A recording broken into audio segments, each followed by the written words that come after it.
Aloha and welcome to the June Jones Show. It wasn't the dominant performance Warrior fans had expected, at least not in the first half. With Heisman hopeful Colt Brennan resting a sprained ankle, things got sloppy early. Hawaii gave up 3 turnovers to Charleston Southern, and the Division I AA foe was down only 11 points at intermission. But the Warriors came out of the locker room more like themselves in the second half, outscoring the Buccaneers 45-0 the rest of the way. Now, for the first time in nearly 20 years, Hawaii is 4-0 to start the season. Here's a look at what's on tap tonight, brought to you by Bud Light. Always worth it. We'll recap last night's Get Fat Night without Colt Brennan at Aloha Stadium. JJ and linebacker Adam Leonard are in studio to break down the game and look ahead to next week's road trip to the Kibi Dome. And we'll go under the helmet with Warriors hard-hitting safety Jacob Patek, who believes his faith is a big part of his football journey to Hawaii.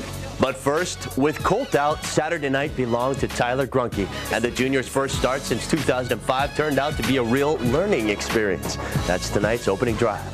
10, 5, touchdown! His very first pass was intercepted, and his timing was off. Grunke completed less than 50% of his passes and threw 2 picks in the first half. I was getting a little frantic first half, not exactly hitting my targets, going through my progressions in my head. As the offense stumbled, Charleston Southern gained confidence. A 56-yard bomb and a field goal kept the Buccaneers within 2 scores at the break. But the Warriors refused to let a Division I AA team hang with them. Ryan Mouton returned the second half kickoff for a score, and Adam Leonard took an interception back for a touchdown. Hawaii scored 14 points in 1 minute and 12 seconds. At halftime, we said, we wanted to come out, and set the momentum, and just take this one back. And those guys, work hard, to block and give me free. And, hey, they did that, and we ended up with a touchdown. After the break, Grunke settled down. He completed 10 of 11 passes the rest of the way and finished with 285 yards and 3 touchdowns. He also ran a score in himself.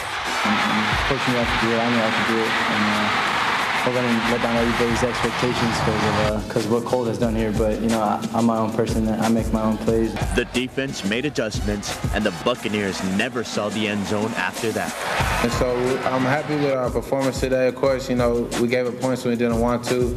But, that stuff happens in a game. We just got to go look at the mistakes, and hopefully we correct it during the week. Still, this is another victory over a weak opponent. The Charleston Southern head coach Jay Mills says the Warriors don't get enough credit.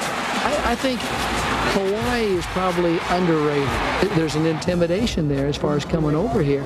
So, it's not a matter of if that respect comes, it's a matter of when, because it's going to come, and it's already coming. Beating up on the Buccaneers may not turn heads, but at least it keeps the momentum going.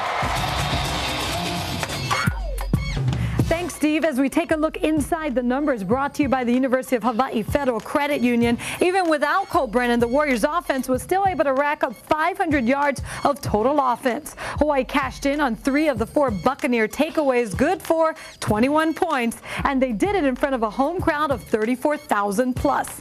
As for the ranking, Hawaii moved up 1 spot in the coaches poll to number 17, but the 56-point win wasn't enough to impress AP voters, who kept the Warriors at 19.